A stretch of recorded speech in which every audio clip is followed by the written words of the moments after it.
개편단한 입단 파이터 박상수 전 국민의힘 대변인, 또 책임감 요정 기인84 이기인 개혁신당 사무총장, 정치 읽어주는 스나이퍼 장해찬 전 국민의힘 청년 최고위원 나오셨습니다. 어서 오세요. 네, 스나이퍼 한 거예요. 예, 네. 스나이퍼. 네네. 마음에 근데 드시죠? 자리가 비어 있네요. 네. 사실 들어오려고 하셨는데 저희가 잠깐 오프닝부터 하겠다 하셔서 지금 입장 중이십니다. 바로 들어오십시오. 입단 파이터 박상수 전 대변인까지 네. 다 오셨고요. 보통은 모른 척 하는데 사무총장 되시더니 참 그런 걸 또 지적하시고. 그러니까 이게 좀 더 최고위원회에 지각하는 사람 분위기를 편하게 최고위원들한테 하려고. 그렇게 하는 아니요, 근데 거죠. 기다렸다 하자 그러셨어요. 그래서 저희가 진짜요? 방송은 시간이 이제 시청자와 약속이다 이래서 시작을 일단 했는데 맞습니다. 한 30초 지각하신 것 같아요. 바로 얘기를 들어가 볼까요? 예. 국민의힘 얘기부터 해봐야 될 것 같은데 어제 김건희 특검팀에서 국민의힘 여의도 중앙당사와 의원회관에 있는 국민의힘 기획조정국을 압수수색을 했는데 전당대회를 치르느라고 대전에 내려가 있던 중에 벌어진 일이라서 뭐 급히 올라오기도 하고 김문수 후보는 그 1층 로비에서 뭐 무기한 농성한다고 돗자리를 펴셨더라고요. 네, 이게 사실 말이 안 되는 거거든요. 예. 물론 법원에서 압수수색 영장을 발부해 줬겠지만 그 역지사지가 중요하잖아요. 민주당 당사 압수수색 한다고 하면 민주당도 난리가 나요. 난리가 나겠죠. 실제로 그랬어요. 예. 과거 이제 김용 전 이제 민주연구원 부원장 관련해서 압수수색 한다 했을 때 민주당 당사가 아니라 당사에 같이 있는 민주연구원 압수수색이었는데도 당직자들이 막아서고 못하게 했거든요. 네. 지금 총리하고 있는 김민석 총리는 과거 정치자금법으로 구속영장 발부됐었는데 당사 들어가서 구속을 거부하는 농성을 했어요. 그러니까 민주당 사람들이 국민의힘의 어떤 압수수색 거부나 심지어 윤석열 전 대통령 뭐 소환조사 거부 이런 거 가지고 막 비난할 처지가 아닌 거예요. 자기들도 본인들이 그런 입장일 때는 또 얘기를 했었으니까. 그러니까 법원이 발부한 영장 거부하면서 농성해서 결국 구속을 불구속으로 바꾼 분이 지금 이 정부의 2인자 총리입니다. 네. 그러니까 누가 누구한테 뭐라 합니까? 그리고 뭐 통일교나 일부 종교 집단에서 가입했다는 의혹 때문에 500만 일반 당원들의 명부, 개인정보를 다 보겠다는 것은 이 비례성의 원칙으로 봤을 때도 너무 과하고요. 민주당에는 신천지 당원이나 통일교 당원이 없겠습니까? 예. 그게 뭐 조직적 가입은 아니겠지만 종교의 자유를 가졌다는 측면에서 뭐 특정 종교나 조금 국민들 보기에 이상한 종교, 저 그렇게 표현하겠습니다. 뭐 일부 이단이라는 좀 네, 이단에 종교가 해당하는 되는? 종교를 가진 사람들이 민주당 당원으로 가입했을 수도 있거든요. 그렇다고 민주당 당원 명부 다 가져와라 하면 네. 민주당이 순순히 응하겠습니까? 더군다나 특검 측이 20명을 딱 제시했어요. 이 사람들 당원인지 아닌지 확인해 보겠다. 네. 통일교 아마 신자들인 것 같아요. 그런데 그 20명 특검과 국민의힘이 같이 검증해봤는데 한 명도 국민의힘 당원 명부에 없었어요. 아, 어제 그 작업이 이루어진 건가요? 네, 어제 그 당사에서? 작업이 같이 이루어졌거든요. 예. 이 정도 됐으면 자신들의 어떤 수사 실패를 자인하고 물러가야죠. 더군다나 네. 전당대회 중에 당사를 압수수색한다는 건 정당 민주주의를 그냥 깡그리 무시하겠다는 뜻이라서 좀 해도 지나친 것 같아요. 저희가 수사하지 말라는 게 아니고 네. 전직 대통령 부부까지 다 구속시킨 마당에 못할 수사가 뭐가 있습니까? 다만 이건 그 20명 샘플링에서 결과도 나오지 않았고 그걸 확인해 보겠다고 500만 명 개인정보 다 달라는 게 요즘처럼 개인정보가 중요한 시대에 말이 되는 건가 싶습니다. 네. 근데 좀 궁금증이 통일교가 당원 가입하면 안 되나요? 아니, 되죠. 예. 당연히 되고 또 제 주변에도 통일교 내지는 뭐 여호와의 증인 내지는 뭐 개신교가 아닌 다른 종교 소속의 분들이 네. 국민의힘뿐만 아니라 민주당 당원들로 활동하시는 분들이 계세요. 근데 뭔가 집단으로 가입해서 조직적으로 뭔가 이제 누구 특정 후보 만들기 뭐 이런 식으로 그러니까 하면서 아마도 이제 이권을 받았을까 봐. 홍준표 전 시장님께서 본인의 예. 페이스북에다가 뭐 대선 당시 혹은 지난 과거 선거에서 그렇게 좀 집단으로 가입한 전력이 있다라는 취지로 그렇게 글을 올리신 걸로 인지수사하는 것 같은데 네. 좀 이거는 제 당은 다르지만 좀 이제는 특검이 좀 과하다라고 표현할 수 있는 것 같아요. 그러니까 주어를 바꿔서 생각을 해보면 민주당 전당대회 중에 민주당 기조국을 이 뭐 종교 분리라든지 이걸 확인하기 위해서 당원 명부를 압수수색한다라고 한다면 가정을 해보면 민주당이 어떻게 하겠습니까? 네. 난리 나겠죠.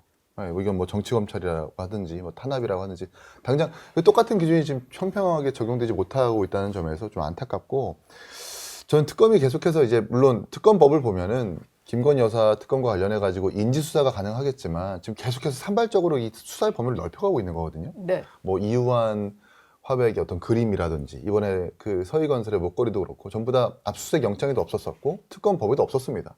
근데 계속해서 집에 들어가서 또 비싸 보이는 물건이 있으면 이 수사 범위 넓히고 막 이러고 있는 상황이라서 이른바 특검이 지금 광역 도발하고 있는 거거든요. 물론 뭐 김건희 여사에 대해서 문제를 지적하고 수사하는 게 맞죠. 네. 근데 이렇게 계속 수사 범위를 넓혀가면서 국민들에게 피로감을 주는 것이 맞느냐라고 반문할 수밖에 없습니다. 근데 뭐 그러다 보니까 오랜만에 후보들이 이제 공동으로 좀 대응해야 될 상황이 생겨서 그전에는 자기들끼리 치고받고 하다가 하나같이 이제 압수수색을 비판하면서 한 목소리를 내는 모습이기는 해요. 박상수 변호사는 좀 어떻게 보셨나요? 저는 이제 그 압수수색에 대해서 지금 말씀하신 대로 특히 당원명부 전부를 달라는 방식의 그러한 압수수색은 굉장히 좀 무리한 수사가 된다라는 예. 점에 대해서 저도 동의를 하는데, 다만 어제 이제 뭐 이렇게 문자가 많이 돌았어요. 뭐 의원들 다 모여라, 보좌관들 다 모여라, 당내에서 그런 문자들이 돌았는데, 그런 문자들이 제가 좀 걱정이 됐던 건 뭐냐면, 저는 이제 기업에 사내 변호사를 했었다 보니까 네. 그룹사들도 이렇게 압수수색 같은 거를 당하는 경우들이 있는데, 예전에 이제 어떤 일이 있었냐면 어떤 모 기업에서 압수수색이 나오니까 거기에 있는 수위 한 분이 문을 걸어 잠그고 막아버렸어요. 네. 근데 이제 여자 검사님 한 분이 그 문을 넘으려다가 이 하이힐에 걸려가지고 넘어지셔서 턱이랑 이빨까지 이렇게 다치는, 크게 다치는 일이 좀 있었습니다. 네. 근데 그러고 나니까 그 분이, 그 문으로 막은 분이 공무집행 방해 치상으로 징역 2년인가 아마 받았어요. 아, 그래요? 예, 그래서 이게 압수수색이 법원에서 나온 거기 때문에 이거에 대해서 항의를 하는 거는 저는 맞다고 봐요. 근데 그런 식의 물리적인 어떤 폭행이나 이런 것들을 유도를 하면 이거는 형사처벌의 대상이 또 될 수가 있어요. 이 당원들이나 이런 사람들에게. 예. 그래서 그러한 부분이 제가 조금 걱정이 됐는데, 그래도 지난 밤에 이제 상황을 보니까 협의를 해가지고 20명이 이렇게 샘플링 해가지고는 일단 그렇게 했다고 하고, 그러니까 이러한 부분이 수사기관이랑 이제 민주주의의 공당이잖아요. 이 공당 간에 조금 협의가 좀 있어야 됩니다. 이게 묘를 좀 살릴 필요가 있고, 그리고 항의를 할 것은 해야 되지만 너무 막 또 그런 어쨌든 법원에서 나온 영장이에요. 네. 그거를 너무 완전히 무시하면서 그런 식으로 이제 물리적으로 물리적으로 막아서다가는 그거는 또 더 다른 문제로 또 번질 수 있다. 좀 그 말씀을 드리고 싶습니다. 예. 근데 굉장히 일리 있는 조언이신데요. 네. 저희가 그 패스트트랙 사태를 겪으면서 그때 열심히 막아섰던 의원들과 보좌진 당직자들이 다 재판에 회부되어서 아직도 5년째 재판받고 있기 때문에 네. 아마 의원들과 당원들, 보좌진들이 좀 스터디가 되어 있을 겁니다. 그래서 그냥 평화적으로 입구를 지키는 것 외에 다른 물리적 저항은 하지 않은 것 같고, 저는 이참에 여야 협치 대화 복원 차원에서 우리 야당의 당대표 후보들이나 비대위원장이 김민석 총리에게 조언을 좀 구하면 좋겠어요. 총리님 과거에 구속영장 거부하면서 당사에서 농성하셨는데 네. 그 노하우 좀 알려주시라. 예. 우리도 좀 배우고 싶다. 그래서 실제로 법원이 발부한 구속영장이 무효가 됐어요. 집행을 못하고. 집행을 못해서 그때 불구속 기소했어요. 그러니까 정말 대단한 분 아닙니까? 예. 그래서 이번에 여야 대화를 좀 복원할 겸 김민석 총리에게 전화라도 걸어서 이 당사 농성의 좀 노하우를 배우는 모처럼의 여야 협치가 이루어지면 좋겠습니다. 예. 수배자들이 뭐 종교 시설로 들어가는 건 봤는데 당사도 뭔가 그런 약간 성역인가 보죠? 못 건드리는?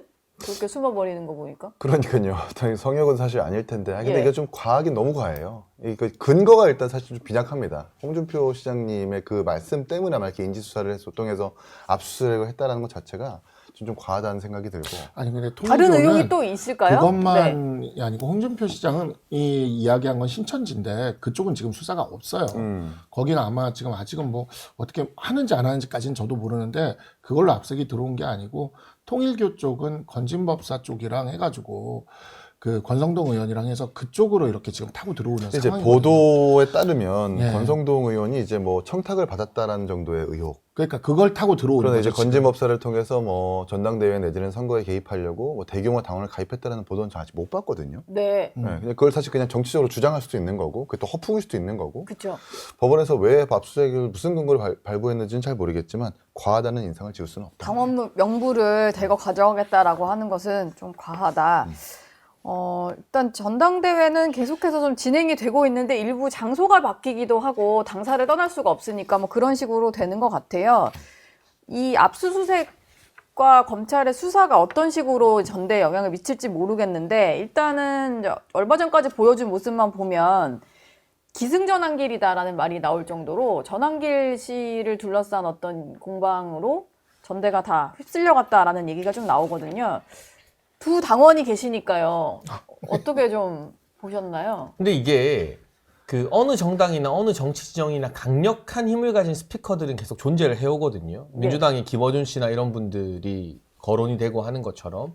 근데 결국에는 당대표 후보들이 이 전환길 강사와 관련된 논란을 뛰어넘는 어떤 메시지나 아젠다, 비전, 그리고 여론의 호응을 받는 관심을 이끌어내지 못했기 때문이라고 저는 보고 있고요. 야당의 당권 주자들이 네. 이 논란 하나를 뛰어넘을 만한 강력한 메시지를 못 냈으면 사실은 저는 그거는 당대표 후보들의 책임도 있다고 생각합니다. 근데 그런 점에서 예. 정치적으로는 오히려 특검이 이렇게 당사 압수수색하겠다고 나와주는 게 좀 고마운 일이기도 해요. 이러면서 지금 국민의힘이 전당대회 중에 다 올라왔구나 하면서 전당대회 중인 걸 알게 되고 뭐 그런 건가요? 그러니까 모처럼 대여 투쟁을 위해서 여러 당권 주자들이 힘을 모으는 그런 모습도 연출이 되는 거고 예. 야당은 결국 뭔가를 주도적으로 하긴 힘든데 이런 정치 보복이나 핍박을 받을 때 야당의 존재 의미가 살아나기도 하거든요. 그러니까 이게 특검의 행위가 과도하고 비난받을 만한 일이지만 네. 좀 무기력했던 그리고 당대표 주자들이 뭔가 메시지를 이끌고 나가지 못했던 국민의힘 입장에서는 이렇게 핍박이라도 받으면서 같이 단결하고 싸우는 모습을 보여줄 전개가 마련됐다는 점에서 정무적인 이제 제3자적 분석을 해보자면 네. 이게 나쁠 건 없다. 그래서 오늘 일산에서 예정됐던 합동연설이 이제 온라인 연설로 변경이 되었는데 네. 어차피 뭐 체육관에서 사람 모아두느냐가 중요한 시대는 이제 아니지 않습니까? 그런 차원에서 어쨌든 새로운 화제가 생겼고 이제 이 특검의 무리한 수사가 중앙당사까지 치고 들어오는 상황에서 당대표 후보들이 어떤 메시지를 내느냐, 얼마나 대여투쟁을 효과적으로 잘하겠다고 하느냐가 조금 전당대회 후반부에 좀 변수가 된 것 같습니다. 뭔가 새로 메시지를 던져야 될 이슈가 확실히 생긴 것 같기는 해요. 이제 더 이상 뭐 윤어게인 전환길 얘기할 때가 아니고 이게 눈앞에 닥쳐온 이 특검에 대해서 어떻게 대비를 할 거냐 이런 얘기를 해야 되니까 박상수 대변인 보시기에도 좀 비슷한 생각이신가요? 그러니까 뭐 아무래도 지금 당사가 압수수색 당하는 일은 당원으로서는 그리고 당의 어떤 그 사람으로서는 정말 정말 이거는 좀 너무 어려운 일이죠. 힘든 예. 일이고 그런 점에 있어서 장해찬 의원이 이야기한 대로 비온 뒤에 땅이 굳는다고 당이 단결하는 어떠한 계기가 될 수는 있겠습니다. 근데 그와는 별도로 전환길 씨의 이와 같은 난동은 이 부분은 확실히 좀 짚고 넘어가야 돼요. 어차피 14일 날 또 지금 이제 오늘이죠. 오늘 네. 지금 윤리가 또 열릴 거고 네. 소명을 듣겠다고 하는데 제가 그래서 이 전당대회 난동의 역사를 좀 한번 살펴봤어요. 그랬더니 1971년 대선 때 김대중 대통령의 어떤 그 보좌관 중에 한 명이 김영삼 대통령, 당시 김영삼 후보에게 굉장히 삿대질하고 그렇게 해서 처벌받은 사례가 있고요. 그 다음에 이제 76년 신민당 전당대회 때 네. 이철승의 그 저기를 받은 그 김태촌이라는 사람이 서방파 사람들을 이끌고 전당대회에 난입해서 그 직인 탈취하고 김영삼 대통령이 그때 빌딩에서 뛰어내리고 뭐 이랬던 일이 있었더라고요. 네. 그래서 그런 일이 또 한 번 있었고 가장 최근에는 이제 86년이죠. 그때 이제 통일민주당 창당 전당대회 방해 사건, 아주 속칭 용팔이 사건으로 알려진 사건인데. 네, 지금 이 목사님이신데 사건도- 용팔이. 네. 예, 맞아요. 이 사건도 장세동 당시 안기부장이 이제 네. 한 걸로 나중에 밝혀졌죠. 그래서 이러한 사건들이 전당대회 난동 사건들이 매번 있어 왔어요. 근데 근 한 40년 만에 나타난 난동 사건입니다. 그리고 출입 자격이 없어요. 네. 제가 이 출입 자격이 도대체 어디서 있었나 하고 끊임없이 그 부분을 파헤쳤는데 당에서는 결국 얘기를 해주더라고요. 국회 출입 기자 자격이 있어야 프레스 비표를 준다. 그러니까 그 프레스 비표는 권한 없이 받은 겁니다. 그게 이제 어디서 받았냐 했더니 처음에 대구시장 쪽이라고 얘기하다가 나중에는 대구시의 어떤 언론사한테서 받았다 이러는데 이러면 이거는 건조물 침입이랑 업무 방해 네. 그리고 사문서 부정 행사에 해당됩니다. 여러 가지 혐의가 있네요. 네, 세 가지 네. 혐의에 해당되고 네. 그렇기 때문에 당에서 이미 전당대회 난동에 대해서 업무방해로 고발한 사례가 있어요.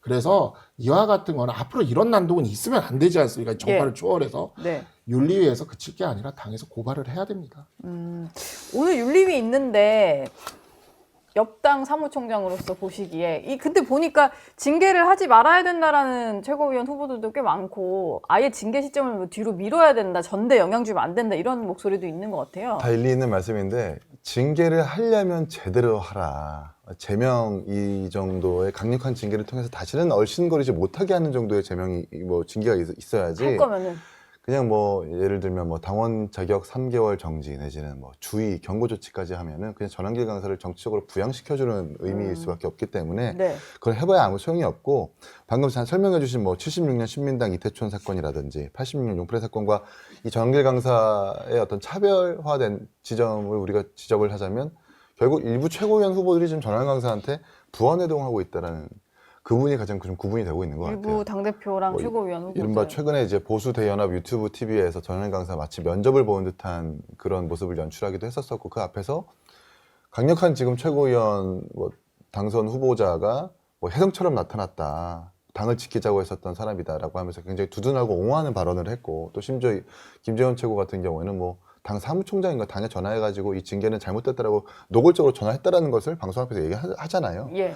그런 점에서 봤을 때 과거에 어떤 난동 부렸던 이 사례들과 좀 구분이 되는 것 같다. 이미 지금 국민의힘의 일부가 전환길 강사가 너무 좀 이렇게 일체화되어 있기 때문에 그건 좀 구분되는 지점인 것 같고 아까 우리 장예찬 최고가 얘기했던 것처럼 언제든지 부정선거론자는 항상 국민의힘에 존재했거든요. 근데 최고위원 후보나 당대표 후보가 그걸 뛰어넘을 수 있는 비전을 제시해서 거기에 이제 의제가 좀 매몰될 수 있게끔 하는 그런 전당대회가 돼야 되는데 그렇지 못한 것 같아서 참 사무총장으로서 안타깝다는 생각이 듭니다. 예.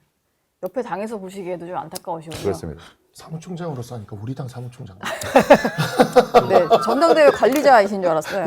사촌 형제당이라서. 이따가 물어보려고 했는데 지금 그냥 물어봐야겠다. 이준석 그 개혁신당 대표가 이런 얘기를 얼마 전에 연찬회에서 한 것 같은데요. 예. 국민의힘 내에서 개혁적인 움직임을 가진 세력이 용기 있는 행동을 할 의사가 있다면 함께할 의사가 있다. 개혁적인 세력이 용기 있는 행동을 하면 나도 함께하겠다라는 게 무슨 얘기예요? 네, 그래서 당을 이제 깨고 나와라 이건가요? 그 당시 참여하셨던 기자님이 그 뜻이 무슨 뜻이냐고 여쭤보시길래 바로 이렇게 구체적인 인사의 이름을 거론했죠. 안철수 의원님 같은 사람이 뭐 구태와 결별하고 부정선거 뭐 이런 그런 뭐 용기 있는 행동을 하게 된다면 뭐 못할 거 뭐 있느냐라는 취지로 말씀을 하셨는데 네. 저 개인적인 평가로는 지금 안철수 의원님이 당대표 당선될 사실 리는 없잖아요. 그래서 좀 원론적인 말씀을 하셨다고 좀 보고요. 근데 저희가 늘상 얘기하던 거 국민의힘이든 어떤 정당이든 좀 합리적이고 좋은 개혁의 세력이라고 한다면 언제든지 연대가 가능하다고 항상 저희 밝혀오고 있는데 지금 국민의힘이 그런 정당이라고 평가하기는 좀 어려울 것 같습니다. 이게 아무래도 뭐 민주당이 정청래 대표 중심으로 여러 가지 좀 아무래도 민주당과 조국혁신당만이 하는 것들을 많이 할 거잖아요, 국회에서. 네. 뭐 그러다 보면 좀 약간 어떻게 움직일지 모르겠네요. 결과적으로는 개혁신당과 국민의힘이. 예. 굉장히 유명한 힙합 가사가 있는데요. 예. 너와 나의 연결고리라고. 너와 나의 연결고리. 근데 연결고리 들어본 것 하나 같아요. 예. 살짝 이제 걸어두는 문을 여는 발언이라고 보면 될 것 같고. 네. 근데 시기적으로 지방선거 이전에 보수 정계 개편이나 통합이 이루어지긴 좀 쉽지 않죠. 그런 동기가 잘 안 생겨요. 네. 국회의원들한테는. 네. 근데 3년 뒤를 봤을 때 총선을 지금처럼 보수 세력이 쪼개진 상태로 치르면 다 같이 전멸한다라는 위기의식은 이준석 대표도 충분히 느끼고 있는 것으로 제가 알고 있습니다. 예. 그렇기 때문에 그때 국민의힘이 또 지금 같은 모습은 아닐 거고 개혁신당도 지금과는 또 좀 다른 상황일 거고 지방선거를 거치고 나면 그래서 이제 조금씩 뭐라고 할까요? 완전히 문을 닫기보다는 그 창문 하나 살짝 여는 그런 의미가 있다고 보고 예. 근데 본격적인 정계 개편의 논의는 지방선거 끝나고 총선을 앞두고 좀 물살을 타겠죠. 너와 나의 연결고리가 좀. 힙합 가사 얘기하니까 저도 하나 생각이 나서 네. 저는 전당대회 보니까 이렇게 떠나가지 못하는 헤어지지 못하는 국힘 느낌이거든요. 네. 그래서 사실 떠나보내야 됩니다. 떠나보내야 되고 그 과정에서 어찌 보면은 그 보수 전체가 함께 다시 할 수 있는 그런 것들도 생각해 볼 수 있을 것 같습니다. 그 너와 나의 연결고리 그 다음에 가사가 이제 이건 우리 아내 소리거든요. 우리 개혁신당이 계속해서 안 된다라고 하는 그 소리를 좀 들어주셨으면 좋겠다라는. 에이, 창문 하나 열었으면서. 에이. 마음의 소리는 따로 있다고 생각하는 거예요. 아니, 그냥 이건 우리 아내 소리. 오늘 거의 뭐 개혁신당의 음악 소리를. 방송이네요. 예. 지난주에는 우리 들어봐야 주식 되는 거 아니에요? 토론방이었는데. 리딩방인 줄 알았는데. 힙합방송이네요. 힙합방으로. 힙합방. 네. 국정기획위 얘기를 좀 해볼게요. 어제 대통령 직속 국정기획위원회가 123개의 국정과제를 발표를 했는데 조직 개편이나 이런 것들은 또 빠졌고 중간에 이제 이춘석 의원 사태가 터지면서 별로 이제 국정위의 활동에 대해서는 관심이 크지 않고 이게 남은 것도 그냥 1호 과제가 개헌이었어. 근데 구체적인 시기나 개헌을 뭘로 하겠다라는지는 또 없고 좀 밍숭밍숭했던 것 같거든요. 어떻게 보셨나요?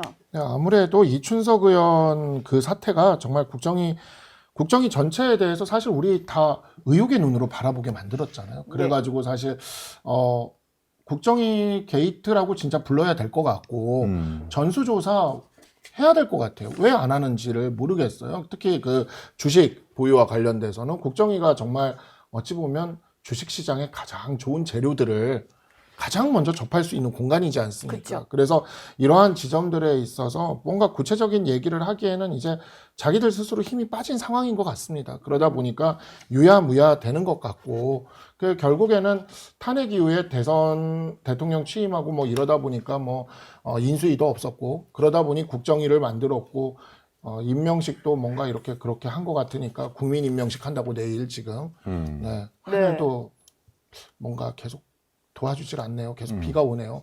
국민 오후에 임명식 그치는 한다는데. 것 같던데? 그런가요? 네. 아, 오후에 그치나요?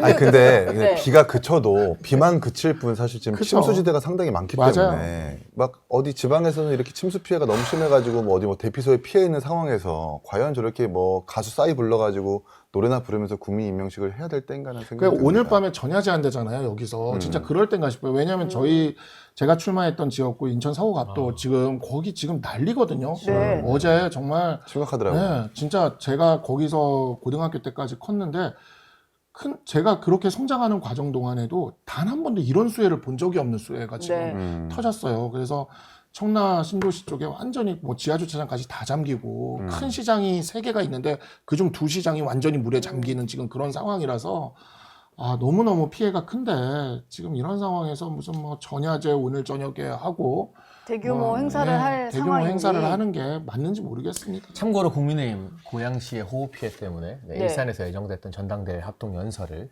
취소하고 축소하고 온라인으로 한다라는 네. 안내 말씀을 한 번 더 드리겠습니다. 마침 고양시 또 진짜 심각해요. 고양시가 심각하구나. 네. 경기 북부가 좀 심각한 것 같고 지금 이 행사를 주관하는 것도 그리고 이런 이제 재난재해를 관리하는 것도 모두 행정안전부다. 그럼요. 이런 것도 좀 이제 짚어봐야 될 포인트가 만약에 윤석열 정부나 박근혜 정부, 이명박 정부에서 이 정도 호우 피해가 났으면 민주당이 가만히 있었을까요? 행안부 뭐 했냐, 정부 뭐 했냐, 대통령이 모든 재난의 책임자다 하면서 호우 피해가 났는데 네. 국민 임명식을 하겠다라고 하면서 뭔가 거기에 행안부 인력들이 동원되는 걸 보면 뭐라 했겠죠. 가만히 안 민주당이. 있었을 예. 거니까. 아까 진짜 당장 생각해 보면 지난 그 오송 지하차도 사고 때 자기들이 탄핵시켜놓고 행안부 장관 공석 만들어 놓고는 우리한테 얼마나 비난을 했습니까? 네. 그러니까 정말 민주당은 자기들이 했던 모습만 되돌아봐도 지금 이 국민 임명식 내일은 불꽃놀이도 하고 드론쇼도 하고 별거 다 하더라고요. 예. 이럴 땐가 싶습니다. 그러니까요. 전 국민의힘이 이번에 일산에서 열릴 예정이었던 전당대회를 취소하고 온라인으로 대체했다라는 것 자체가 일단 이 날씨와 여러 가지 여건을 잘 고려한 선택이라고 좀 보는데 여기서부터 대통령의 고집이 들어가는 거거든요. 대통령이 고집을 꺾고 그냥 지금 워낙 상황이 엄중하다 보니까 일단 임명식을 미루든지 취소를 하자라고 그냥 한마디만 해주면 되는 건데 자신의 임명식을 특히나 광복절날 자기 취임식으로 좀 만들려고 하는 그런 고집이 좀 보이는 것 같아서 네. 아마도 이게 좀 국민들에게 많은 지탄을 받을 수 있는 계기가 될 수 있을 것 같다는 생각이 듭니다. 제가 이재명 대통령 참모라면 예. 광복절 행사는 당연히 해야죠. 해야죠. 그런데 80년, 네. 80주년이고. 국민 임명식 취소해도 국민들 뭐라 할 사람 아무도 없고요. 그리고 대통령이 호우 피해 지역 돌보러 가셔서 봉사활동하면 그렇지. 그게 떨어진 지지율을 회복하는데 훨씬 도움될 거예요. 인천 서구 오시면 같이 하시나요? 네, 함께 해드리겠습니다. 정말 그럴 때입니다 지금. 예. 네. 그럴 때입니다, 진짜. 알겠습니다. 지금 근데 뭐 어제 보니까 국정기획이 보고대회도 있었고 뭐 이 틈을 타서인지 모르겠는데 갑자기 장관급 6명 인선까지 발표를 했는데요. 이름만 들어선 누군지 모르다 보니까 이제 어떤 사람인가 했는데 교육부 장관 후보자로 내정된 최교진 후보자 같은 경우는 첫 정교조 출신 장관이 되는 것 같아요. 만약 임명이 된다면. 그리고 이제 여가부 장관 후보자 같은 경우도 민변 출신이고 특히 가장 눈길이 가는 게 뭐 장관급은 아닙니다만 그리고 인사청문회도 안 하는 것 같습니다만 금융감독원장에 내정된 이찬진 변호사가 대통령 사시 동기고 또 대북 송금 사건 변호를 맡았더라고요. 본인 변호를 맡은 사람에 대해서 이제 임명하는 거를 지적을 많이 했는데 그럼에도 불구하고 또 임명하는 이유는 뭘까요? 지금 대북 송금뿐만 아니라 대장동 사건, 위례 사건, 백현동 사건 모든 변호사들 국회에도 있고 정부에도 있고 있는 것 아닙니까? 네.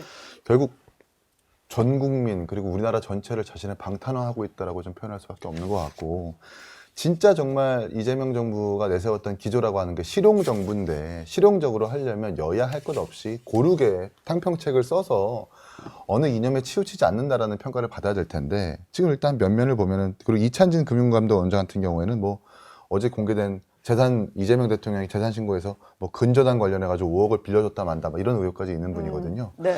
이런 사람이 과연 정부의 어떤 기능을 제대로 수행할 수 있는 지도자가 될 수 있겠는가? 그리고 정말 대통령이 잘 못하고 있었을 때 국무위원으로서 혹은 뭐 지도자로서 바른 말과 쓴소리를 할 수 있는가라고 좀 제가 의문을 가져보면 그게 불가능하다고 저는 생각을 해요. 네. 결국 이제 이게 한쪽으로 경도된 인사라고밖에 평가를 할 수가 없다는 말씀을 드리고 싶습니다. 그리고 최교진 교육부 장관 후보자도 얘기를 좀 하면 유재하 위원장이라고 우리 세종에 있어요. 우리 당에. 네.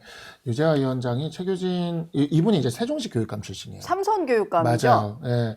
근데 이제 유재하 위원장 항상 이렇게 저랑 그 기회의 사다리를 교육의 사다리를 다시 회복하는 거에 대한 이야기를 했는데 소활성 교육을 완전히 배척하면서 완전히 평준화 교육 쪽으로 몰고 가면서 어찌 네. 보면 세종시의 교육을 좀 망치다시피 하셨던 그런 분이라고 유재하 위원장은 평가를 하더라고요. 근데 그런 분이 지금 국가의 어떤 교육 정책의 수장이 되는 교육부 장관이 된다라는 것은 그냥 앞으로 정말 진짜 우리나라의 교육이 굉장히 걱정스럽다. 특히 네. 이제 가난한 집에서 태어난 아이들에게 기회가 주어지지 않는 그러한 교육이 이루어질 가능성이 높다라는 측면에서 굉장히 좀 우려되는 인물이라는 생각이 듭니다. 저 짧게 이 이야기만 하고 싶은데요. 네. 교육부 장관 후보자가 음주운전 전과가 있거든요. 아, 벌금 200만 맞아요. 원. 맞아요. 예. 2003년에 맞아요. 벌금 200만 원형을 선고받으셨더라고요. 근데 이재명 정부에서는 음주운전 전과 없으면 고위공직 못 하는 겁니까?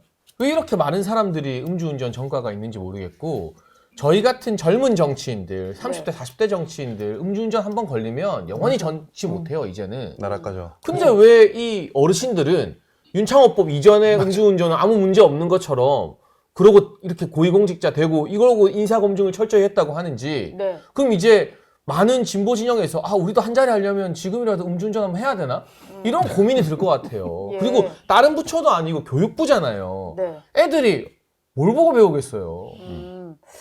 음주운전 전력과 교육부 이제 연결지어서 생각해 보니까 좀 그렇긴 하네요. 교육적인 측면에서는 확실히 이게 뭐 그냥 넘어가는 참고로 문제는 아니다. 저는 윤석열 정부 초기에 그 박순애 교육부 장관 예. 그 후보자 음주운전 전과 있어서 제가 방송에서 이건 안 된다고 대놓고 반대한 바 있습니다. 그러니까 적어도 음주운전 전과에 대해서는 이런 말 할 자격이 있는 것 같습니다. 예. 일단 대통령 자체가 뭐 전과도 일가견이 그러니까. 있으신 분이고 국무총리 자체도 사실 불법 정치자금 전력이 있고 얼마 전에 또 잠깐 임명했다가 취소했었던 정무협력비서관 총리실 관계자도 조직폭력배 사건에 가담하기도 했었었고 그러니까 이 정부에 들어와서 이른바 지도자의 도덕성 기준이 상당히 낮아졌다라고 하는 것은 부인할 수 없을 겁니다. 뭐 이 정도쯤이야라는 게 점점 국민들 인식에도 생겨버릴까봐 그게 좀 걱정이 되는 것 같아요. 뭐 청문회가 남아있으니까 아마 이 좀 꼼꼼한 검증이 필요하지 않을까라는 생각이 좀 들고요.